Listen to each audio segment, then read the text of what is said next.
I've been telling this story for years, but telling is a different animal from writing. In the telling, I have shaped a version of it, one that fits neatly in my hand, something to pull out of my pocket at will, to display and to tuck away when I'm ready, like a shell or a stone or a molded piece of clay. The story I have honed over the years is as neat as my scar. It is smooth and tender and conceals more than it reveals. Here is how the newspaper tells the story. Stabbing spree sends 7 to hospitals. 7 people were wounded, 2 with life-threatening injuries, when a man pulled a knife at an Audubon Street coffee house late Sunday and began stabbing people. The attack, occurring about 10 p.m., caused pandemonium and a virtual bloodbath at Coffee at 104 Audubon Street. There was no apparent provocation, police said. The 2 victims most seriously hurt were covered with blood, and it was difficult to tell how many times they were stabbed, police said. There was a lot of blood, said Detective Sergeant Robert Lawler. There were some very serious injuries. Bloody handprints were visible on a window, where one of the victims apparently climbed out. Numerous trails of blood led from the coffee house, which is in the city's arts district, near the Creative Arts Workshop and neighborhood music school. We have no idea what provoked him, Lawler said.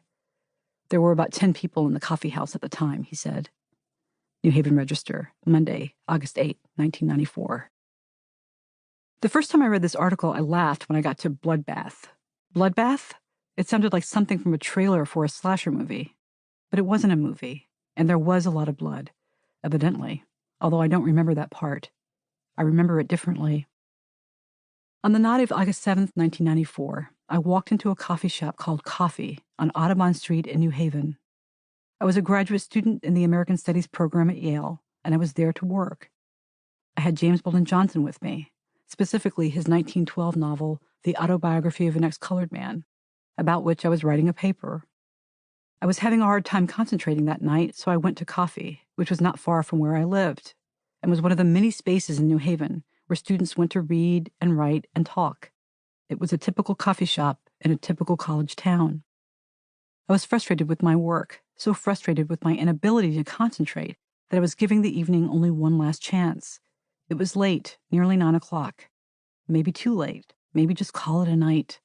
I debated with myself, walking slowly the 3 yards from my car to the door of Coffee. I was probably talking to myself, as I do all the time, muttering about all that I had to do.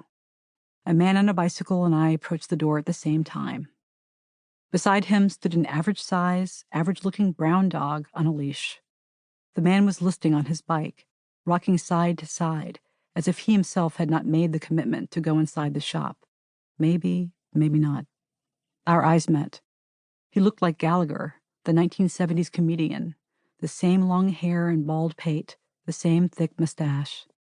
Or at least that's what I remember. To this day, when I think of Daniel Silva, I think of Gallagher, whom I rarely, if ever, thought about before that night. I don't remember who went in first, but I remember making the decision not to let the oddness of this stranger bother me. Because he was odd. It was the way he was listing on his bicycle. It was the unsettling way he looked at me. His look was familiar, or too aware, not the passing glance of a stranger. Even now, I have a hard time describing it. He was odd. It was instinct. I knew something was wrong with him. Or maybe this is just the cliché of hindsight speaking.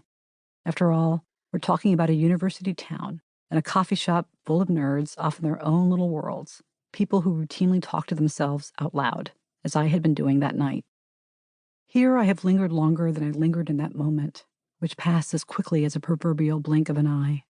I looked at the man, made a quick, unconscious association with Gallagher, went in to get my coffee, and planted myself at a table. I put my keys on the table. I pulled out my book and notepad. I took off my glasses and my watch. No distractions, just me and the page, as naked as I allow myself to get in public. At some point, I looked up and noticed that the strange man had settled into a chair not far from me. I was aware of him as he watched a table full of young girls next to me, presumably undergraduates. They were talking about a sexual encounter one of them had had recently. The girls were loud, sexy, and full of swagger. I'd been feeling annoyed by them and their devil-may-care bluster, but now I looked up and saw that the man was staring at them, obviously and apparently salaciously. I felt intimidated by his frank stare, But I looked at the girls, and they didn't seem to care, which made me proud of them and emboldened for myself. Go ahead, talk about sex, I thought. Don't let this freak scare you. Eventually, the girls left. To keep listening to this audiobook, I've left you a link in the description so you can do it, at no cost thanks to Audible's 30-day free trial.